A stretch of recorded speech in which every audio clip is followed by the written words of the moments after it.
ஆருத்ரா தரிசனம்னா என்னன்னு தெரியுமா?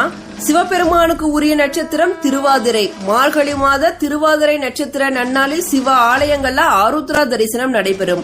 வடமொழியில திருவாதிரை நட்சத்திரத்திற்கு ஆர்திரா அப்படிங்கிற பெயர். அதனாலதான் இந்த தரிசனத்துக்கு ஆருத்ரா தரிசனம் அப்படிங்கிற பெயர் வந்துச்சு.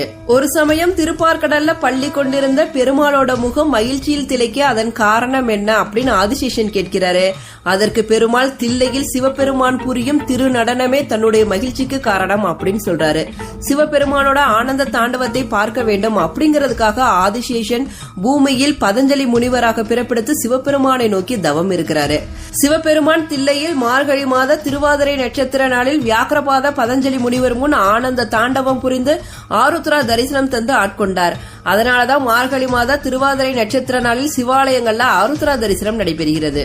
என்னப்பனல்லவா என் தாயும் அல்லவா, என்னப்பனல்லவா என்